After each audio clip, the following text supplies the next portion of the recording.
Hello, John. How are you? This is David from Better BizWorks. And basically, I just wanted to give you a quick overview of what the status of your project is and what we've been working on, especially from a user interface point of view. So I'm basically going to just take you through the interface right now and show you how it works.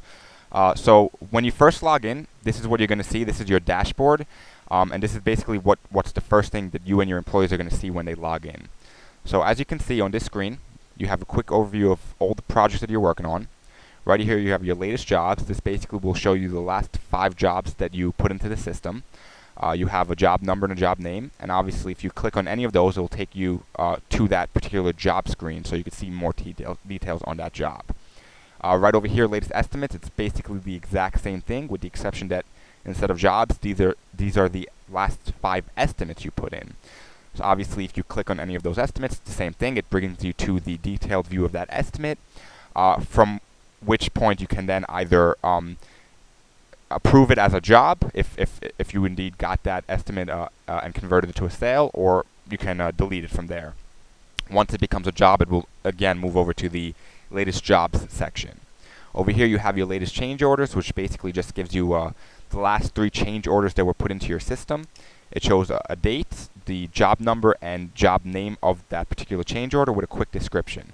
And tasks pretty much work the exact same way. So you see tasks on this side. Right now what I'm going to do is I'm going to click on Open Projects, which will basically bring me to an overview of all the projects that are currently open in your system. Right now I have 5 of them in, just to give you a quick example of how it works. I just came up with a bunch of dummy jobs just for demonstration purposes.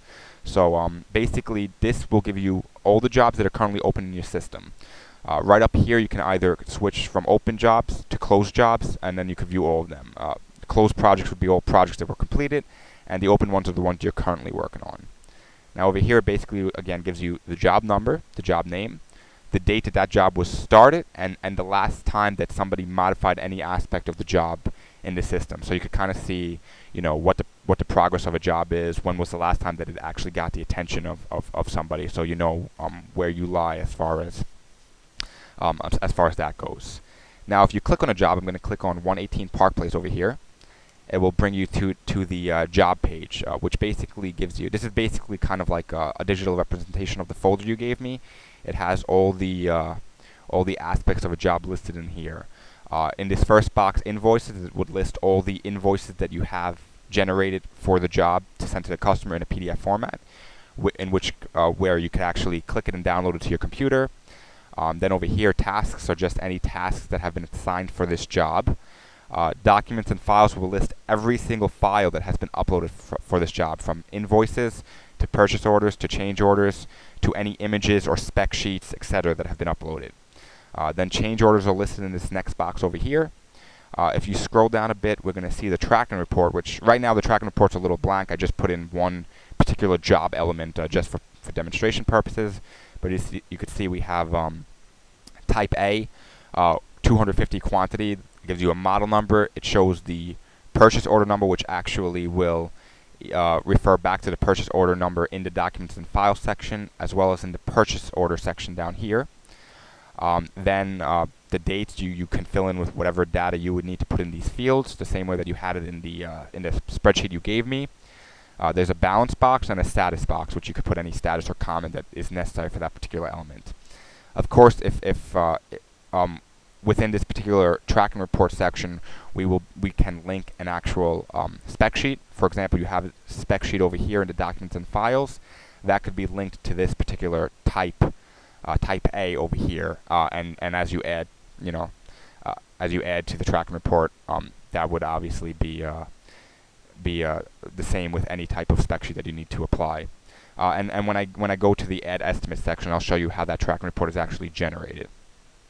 But this is basically an overview of your project page, where you can see all the elements of a particular job and all the files and tasks and change orders and invoices, purchase orders, etc. that are related to that job. So just to give you, just to show you, from any page on your back end, you can actually always go right back to your dashboard simply by clicking dashboard. And pretty much every single part of your system is accessible right from this sidebar over here, which is nice. Now, what I want to show you is how easy it is to basically add an estimate. So basically, we go to the estimate block and we click on Add Estimate. And from here, just like I showed you in that rough sketch that I had that time, you basically just fill in the job number, the customer, the contact information, and who you're bidding to. And then the next section is where we add the elements, and this is what will actually populate the invoices and the purchase orders and the tracking report, etc. So basically, to add an element, you click Add Element, and a pop-up window will come with the element data that you need to fill in. So it's going to be type, quantity, the dimensions and length, who the manufacturer is, what the model number is, and a description. As you fill these in, you click Add, and then you could again click that again, and you could add another element, and you just keep adding elements until you have all the elements for that job all filled in, and this automatically generates the tracking report just as we said it would. So that's pretty much the the interface as of now. I mean, we tried making it very clean and easy to understand. I think you'll like this, and I would appreciate any feedback that you have on this. At the same time, just to give you an idea of the programming standpoint, the database has pretty much all been built. So we have a relational database that works. So basically, right now, what we're working on is tying that into the graphic user interface and making all the functions work with each other to achieve all the functionality that you want. So I hope you're happy with this presentation. I hope it clears it up a little bit for you and shows you what we have. And if you do have any questions or comments, please feel free to call me and get in touch with me. The number at our office is 212-904-0020. I look forward to hearing from you. Have a good day.